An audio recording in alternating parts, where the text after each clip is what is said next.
এই যে এসআইআর এর টার্গেট পয়েন্ট তো আসলে পশ্চিমবঙ্গ।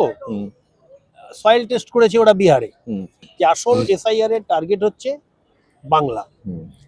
এবং এখানে ওরা মানে এই স্টেটটাকে জেতার জন্য মোদি এবং শাহ মানে একেবারে মানে নানা রকম ভাবে চেষ্টা করেও নাস্তানাবুদ হতে হচ্ছে বারবার। হ্যাঁ, পেরিয়ে উঠছে না কিছুতেই। তাই এইবার এরা এই যে ঘুষপেটিয়া, রোহিঙ্গা এই সমস্ত হাওয়া তুলে, হ্যাঁ, নানা রকম সংখ্যা বলে একটা বিষয়টাকে মানুষের মধ্যে মানে এরকম একটা ধারণা তৈরি করার চেষ্টা করছে যে মমতা ব্যানার্জি জিতছে, এটা আসল জেতা না। মমতা ব্যানার্জি জিততেই পারতো না, বা হেরে অনেকদিন আগেই হেরে ভূত হয়ে যেত, যদি না এরকম বহিরাগতরা এসে এরকম অন্যায়ভাবে অবৈধ নাগরিক হয়ে তারা ভোট দিয়ে দিয়ে প্রতিবার মমতা ব্যানার্জিকে জেতাচ্ছে। এইটা মানুষকে বোঝাবার বা খাওয়াবার চেষ্টা করছে। কিন্তু প্রকৃত ঘটনাটা তো তা নয়। প্রকৃত ঘটনা হচ্ছে আশেপাশের জায়গা থেকে যেখানে নাকি একটু ব্যবসা করার, রোজগার করার, নানা রকম ভাবে শ্রমদান করে হোক, যেভাবেই হোক, মানুষের রোজগারের সুযোগ সুবিধা আছে। মানুষের যেটা বলে যে কমফোর্ট, যেটা একটা জায়গায় সে থাকে সেখানে তার সুবিধে হচ্ছে না, হ্যাঁ, জীবিকা পালনে, সেটা তার কমফোর্ট নিয়ারেস্ট যে কমফোর্ট জোন বা যেখানে তার যাতায়াত যাওয়ার সুবিধা আছে সেই জায়গায় সে যাবেই। এটা ন্যাচারাল প্রসেস, এটা সর্বত্র, পৃথিবীর সর্বত্র ঘটছে, কেউ এটাকে আটকাতে পারবে না।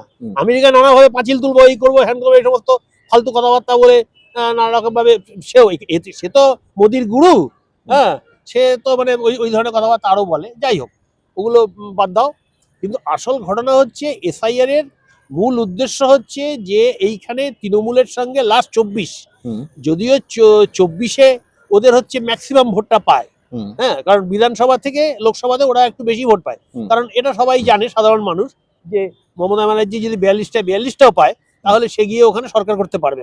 হ্যাঁ, সুতরাং তার থেকে দুটো ক্ষেত্রেই ভোট দিতে যাওয়ার সময় ভোটারদের মোটিভটা আলাদা আলাদা থাকে। একটা রাজ্য সরকার গঠন আর একটা কেন্দ্রের সরকার। যেমন আমার ক্ষেত্রে কোনো ওইরকম কোনো দ্বিধাদ্বন্দ্ব নেই। হ্যাঁ, না, একটা বড় অংশের ভোটারদের ক্ষেত্রে যারা একটু ফ্লোটিং, যারা অতটা রাজনীতি সচেতন নয়, যাদের কাছে আজকে এটা ভালো কালকে ওটা ভালো, এরকম একটা ব্যাপার আছে না। অনেকে তো রাজনীতি অত গভীরে গিয়ে দেখার সময় নেই বা ইন্টারেস্ট নেই। এটা আমি দোষ দিচ্ছি না, সবার সবটা হয় না। হ্যাঁ, একটা সুস্থ নাগরিক হিসেবে তার প্রত্যেকের নিজস্ব চিন্তা ভাবনার স্বাধীনতা ইত্যাদি আছে, সেই অনুযায়ী তারা ভোটটা দেবে। তো সেখানে ফ্ল্যাকচুয়েট করতেই পারে। হ্যাঁ, দীর্ঘ সময় ধরে এক সময় সিপিএম কে ভোট দিয়েছে, আবার তার পরবর্তীকালে যখন দেখছে সিপিএম একেবারেই পচে গেল, হ্যাঁ, তারপরে তারা আবার তৃণমূলকে দেওয়া শুরু করলো। এখন দেখলো তৃণমূল ঠিক আছে। সিপিএম দীর্ঘদিন ধরে ভোটে জিতেছে তার সংগঠনের জোরে, আর তার যে রাজনৈতিক অবস্থান, অর্থাৎ কেন্দ্রকে তারা সাপোর্ট করে বা কেন্দ্রের অসহায়তার, তখন তো কংগ্রেসের দল ছিল, হ্যাঁ, তাদেরকে মোল্ড করা বা তাদের অসহায়তার সুযোগ নিয়ে তাদেরকে খানিকটা ডিকটেট করা। যেমন নাকি একবার বুদ্ধবাবু ওই যখন ইউপিএ গভর্নমেন্টকে তারা সমর্থন করতো, একবার বাগবাজারের একটা মিটিং এ, বাগবাজার বা নর্থ ক্যালকাটার কোনো একটা মিটিং এ বলেই ফেলেছিল আমরা তখন ইউপিএ কে সাপোর্ট করছি, আমরা কান ধরে উঠতে বললে উঠবে, বসতে বললে বসবে। মানে কংগ্রেস সম্বন্ধে এই ধরনের কথাবার্তা পর্যন্ত এরা বলেছে। হ্যাঁ, তো সেই কংগ্রেস কেন, যখন এনডিএ সরকার ছিল, মানে বিজেপির যখন সরকার ছিল, তখনও তো লালকৃষ্ণ আডবাণীর সঙ্গে বুদ্ধবাবুর খুব ওগুলো তো আন্ডারহ্যান্ড, ওগুলো তো আন্ডারহ্যান্ড, তো ওটা তো ব্লু হোয়াইট বয় ছিল উনি।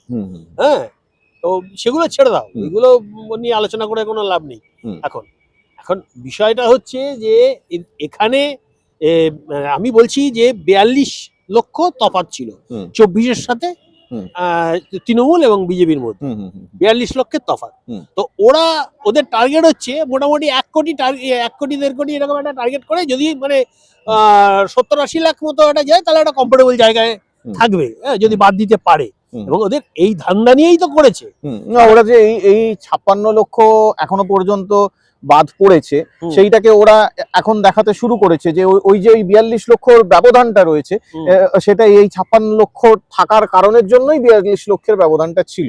আপনাকে একটা কথা বলি, আপনি যেহেতু একটু আগে বললেন যে মানুষ রুটি রুজির টানে অনেক ক্ষেত্রেই ঠাঁই নাড়া হয়, যে জায়গায় বেশি সুযোগ সুবিধে পায় সেই জায়গায় যায়। এটা ঠিক কথা, যে আমাদেরও বহু বন্ধু বান্ধব রয়েছে যারা কর্মসূত্রে হয়তো নয়ডা বা ব্যাঙ্গালোর এইসব জায়গায় গেছে, বা আমাদের অনেক বন্ধু বান্ধব রয়েছে যারা গ্রামের দিক থেকে কলকাতায় এসে থাকা শুরু করেছে, বাইরের রাজ্য থেকেও কলকাতায় এসে থাকছে।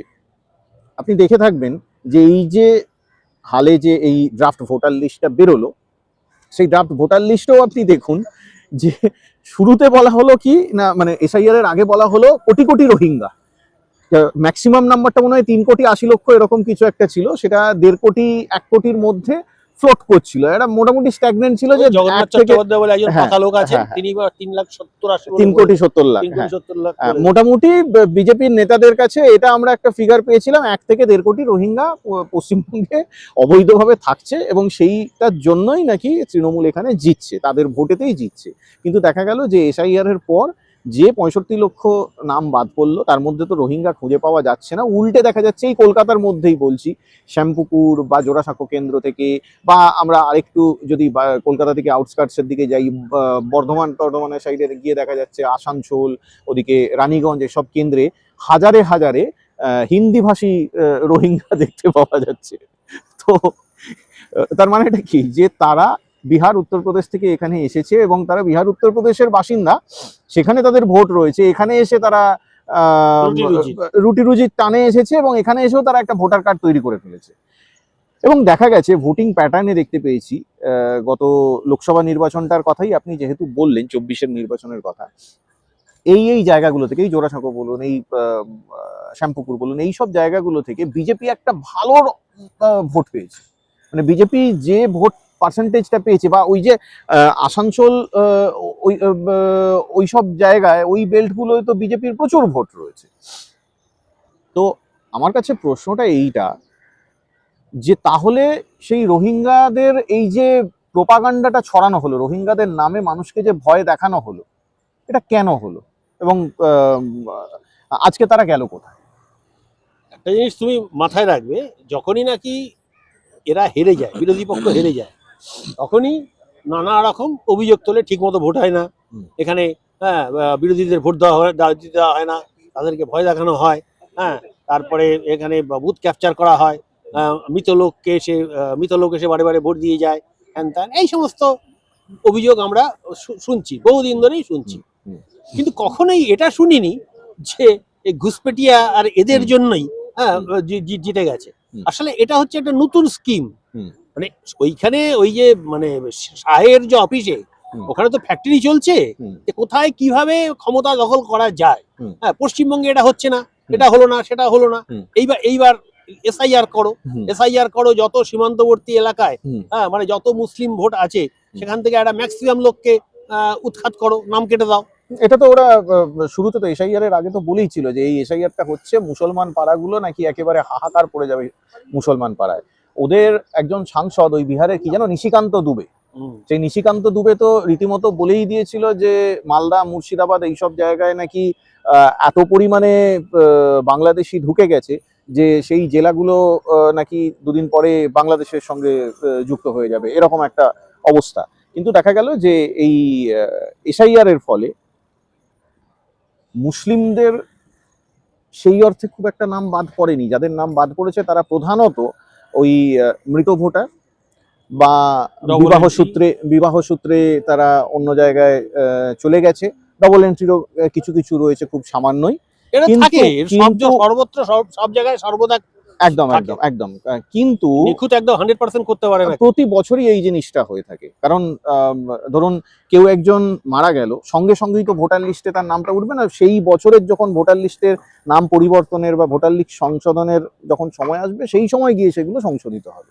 তো এই বছর তো এখনো পর্যন্ত হয়নি, হওয়ার কথা এই ডিসেম্বর মাসে হওয়ার কথা, কিন্তু এসআইআর হওয়ার কারণে সেটা এখন হয়নি। এখন আপনি দেখুন যে সেই জায়গায় নাম বাদ পড়ছে কাদের না, অধিকাংশ ক্ষেত্রে নাম বাদ পড়েছে এই অবাঙালিদের এবং মতুয়াদের। এবং সত্যি কথা, এবং এই ভোটার গুলো, এই অবাঙালি এবং মতুয়া, এরা কিন্তু আপনি দেখবেন যে এরা প্রধানত বিজেপির ভোটার। একদম তাই, একদমই তাই, এরা প্রধানত বিজেপির ভোটার।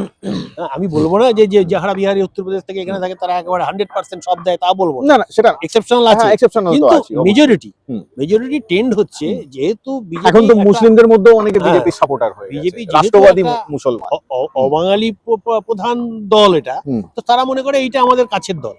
হ্যাঁ, আর এখানে তো এসে তারা বলে না যে ভাই আমি বিজেপিকে ভোট দিয়ে এলাম, এটা তো আর বলবে না, তাদের অত অসুবিধা হওয়ার কিছু না। মুসলিমদের ক্ষেত্রে যেটা হয়েছে সেটা দেখো, আমাদের হিন্দু এলাকায় আমরা যারা নাকি আমরা অনেক রিল্যাক্টেড, আমরা জানি আমাদের হাজার রকম ডকুমেন্টস আছে বা আমাদেরকে প্রমাণ করা খুব একটা অসুবিধা হবে। মুসলিমদের ক্ষেত্রে একটা কিন্তু সাংঘাতিক ভয় কাজ করেছে হুম। যে আমাদের যদি এই ভোটার লিস্টের নাম না থাকে তাহলে আমাদেরকে ধরে আবার ঘাট ধরে বাংলাদেশ পাঠিয়ে দিতে পারে। সুতরাং তারা কিন্তু অনেক আগে থেকে তারা অ্যালার্ট হয়ে প্রমাণপত্র টত্রগুলো সব জোগাড় করেছে। আর তাছাড়া ওরা তো শুধুমাত্র এই ভোটার লিস্টের নাম কেন, ওরা তো দেখতেই পাচ্ছে যে বাংলায় কথা বললেই বাংলাদেশে পাঠিয়ে না, দিচ্ছে। এই যে সেটা তো আর মানে গ্রামে ঢুকে করবে না, হ্যাঁ, এটা হ্যাঁ। যারা বাইরে চাকরি করতে হ্যাঁ, যাচ্ছে হ্যাঁ। তাদের ক্ষেত্রে হচ্ছে। ঠিক। কিন্তু এখানে যারা থাকে হুম। তাদেরকেও তো মানে তোমার এখান থেকে ঘাট ধরে বার করে দিতে পারে যদি তোমার আগামী দিনে যদি নাম না পায়।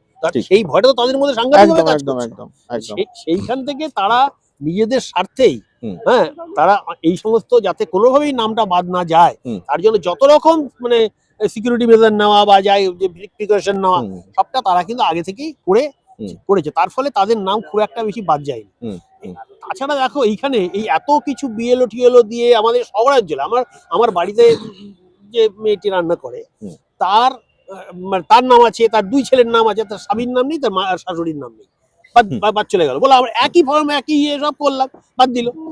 এখন এই যে এটা এখানে একটা কাজ হচ্ছে ওদের, মানে ধরো আজকে একটা বুথে একটা বুথে ওই 700-800-1000 ম্যাক্সিমাম ভোট থাকে তো, হ্যাঁ সেখান থেকে যদি 50-100 করে যদি বাদ দিতে পারে এবার টোটালি সেটা গিয়ে একটা ভালো ফিগার দাঁড়াবে একদম। আর আপনি ভেবে দেখুন যে এবং এই সেখানে কি বাদটা যারা নাম বাদ যাবে হ্যাঁ। তারা সবাই যেতে মানে ওইখানে গিয়ে যে তুলবো এই করবো অনেকের এটাই মধ্যে আমি- যেমন অনেকে এটাই বলছে আমি বলছি যে যে আমার আপনি শাশুড়ির বয়স হয়ে 80 বছরের বয়স হয়ে গেছে ওনাকে নিয়ে আর কি করবো, হ্যাঁ, বাদ গেছে যা, হ্যাঁ, হ্যাঁ, হ্যাঁ, একদম একদম জামাইকে দেখছি আরে একদম। হাজবেন্ডকে দেখছি কি হবে কি করা একদম একদম। তার উপর আপনি ধরুন, আপনি যার কথা বললেন এই যে আপনার পরিবারের যে হয়তো কাজ করে তার পক্ষে তো একটা দিন কামাই করে সে তো দিন আনে দিন খায়, তার পক্ষে একটা দিন কাজ কামাই করে যদি এই সবের পেছনে দৌড়াদৌড়ি করতে হয় তাহলে তার ক্ষতি। এরকম আমি একজনের কথা বলছি না, এরকম হাজার হাজার লোক রয়েছে। কারণ ধরুন একজন সমর্থ কেউ, আর্থিকভাবে বলুন বা সামাজিকভাবে সমর্থ কেউ, তার যদি নাম বাদ পড়ে সে কোর্টে গেল বা তার জন্য উকিল আইন আদালত এইসবের ব্যবস্থা সে করে ফেললো, পয়সা দিলেই হয়ে যেতে পারে। কিন্তু একটা গরিব মানুষ তার পক্ষে তো এত দৌড়দৌড়ি, সে তো ভয় পেয়েই অর্ধেক আত্মারাম খাঁচা চালায়। এটাই এরা জানে যে 100 লোককে আমি যদি বাদ দিই হুম। তাহলে পরে 50টা নাম যেদিন কেটে যাওয়ার সম্ভাবনা থাকে, বুঝেছো? এইসব হিসেব করেই এরা এইভাবে নানা যত রকম ভাবে চেষ্টা করছে। কিন্তু তৃণমূল যেহেতু মানে বিহারের মতো তো ওই রকম নেই, কোনো জায়গায় আরজেডি, কোনো জায়গায় কংগ্রেস, কোনো সেইভাবে এখানে তো তৃণমূল দলটা তো একটা সেন্ট্রালি অর্গানাইজ এবং সেইভাবে তারা চলছে। তার ফলে এখানে নিগরানিটা অনেক বেশি ভালো রাখতে পারছে এবং তারপরে হ্যাঁ মানে যেটা বিহারের এসআইআর এর সময় বিরোধী দলগুলোর কোনো হেলদোল ছিল না, মানে এইটা নিয়ে কোনো রকম কোনো যে অ্যাক্টিভিটি করা, মানে সেটা এসআইআর কে আটকানোর জন্য প্রতিবাদ করা হোক, বা এই যে আজকে পশ্চিমবঙ্গে প্রায় 80,000 প্লাস বিএলও ছিল, সেই বিএলওর সঙ্গে প্রায় 1.5 লক্ষ প্লাস বিএলএ যারা পলিটিক্যালি অ্যাপয়েন্টেড এজেন্ট যারা, সেই বিএলএ কিন্তু প্রায় 1.5 লক্ষ বিএলএ কিন্তু ওই বিএলওদের সঙ্গে একদম সেটে ছিল একদম, মানে সারাক্ষণ বিএলওরা বরং মানে ওদেরকে অ্যাসিস্ট করে একদম একদম একদম একদম বিএলএরা বরং অনেক ক্ষেত্রে অনেক জায়গায় পৌঁছতে পারেনি, কিন্তু বিএলএরা তাদেরকে যে রকম ভাবে সহযোগিতা করেছে, তাদের অনেক কাজটা সুবিধা করে দিয়েছে। এই যে ব্যাপারটা পশ্চিমবঙ্গের ক্ষেত্রে হয়েছে, বিহারেতে কিন্তু একদমই হয়নি। এমনকি এই যে ধরে রাখুন বিহারে প্রায় 65 লক্ষ নাম বাদ গেছে, যার মধ্যে দেখা গেল যে পরবর্তীকালে হিয়ারিং এর পর আরো অনেকগুলো নাম তার মধ্যে যুক্ত হলো। এই যে 65 লক্ষ, আমি বিশ্বাস করি না 65 লক্ষ লোক মারা গেছে বা 65 লক্ষ লোক ডিসপ্লেসড হয়েছে। এবং আমরা দেখতেও পেয়েছি যে প্রচুর জেনুইন ভোটারেরও নাম বাদ পড়েছে। কোনো বিরোধী রাজনৈতিক দল কোন রকম এই নিয়ে আন্দোলন করেনি, পথে নামেনি। পশ্চিমবঙ্গে তো 65 লক্ষ কেন, 65,000-এর যদি এরকম অরিজিনাল নাম বাদ পড়ে এটা দেখতে পাওয়া যায় ফাইনাল লিস্টেতে, পশ্চিমবঙ্গে তো মনে হয় মমতা বন্দ্যোপাধ্যায় তুলকালাম করে দেবেন। ওখানে কোনো প্রতিবাদী তো হলো না, যার জন্য প্রেস ক্লাবে বসে ও বুক ঠুকে বলে যাওয়ার সাহসটা পেলো যে এখানে কোনো এসআইআর এত সুন্দর হয়েছে, এখানে কোনো অভিযোগ নেই। কারণটা হচ্ছে পলিটিক্যাল পার্টিরা সব নিজের সেট শেয়ারিং এই ব্যস্ত, তারা এটা প্রতিবাদ করবে কখন? তো কিন্তু সেই সুযোগটা এখানে নেই। হ্যাঁ, এখানে তো আর ওইসব নেই ঝামেলা, সুতরাং এখানে এরা একেবারে মানে পুরো লড়ে যাচ্ছে।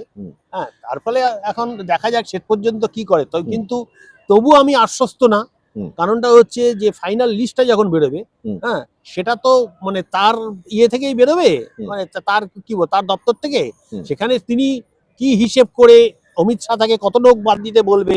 হ্যাঁ, কারণ তুমি জানো যে আইনটা পাস করেছে সেখানে বলা আছে যে এ যত অন্যায় করুক তুমি এর বিরুদ্ধে কোনো এফআইআর করতে পারবে না। হ্যাঁ, এবার তুমি এবার কোর্টে যাও, কোর্টে গিয়ে ততদিন নির্বাচন শেষ হয়ে যাবে। হ্যাঁ, সুতরাং কোনো সুরাহা নেই এর। আলটিমেটলি তো এখানে কত লোক শেষ পর্যন্ত থাকবে না থাকবে, কি বাদ যাবে না যাবে, সেটা কিছুই বোঝা যাচ্ছেন, মানে ইয়ে করতে পারছি না। তবে লক জানি না এখনো শেষ পর্যন্ত, এটা স্পেকুলেট করা খুব কঠিন, কারণ এরা তো অত্যন্ত শয়তান। শয়তানের কি করবে শেষ পর্যন্ত, কতটা মানে প্রথম দিকে নরম করে তারপরে দেখা গেল হঠাৎ করে ইয়ে খেলে দিল।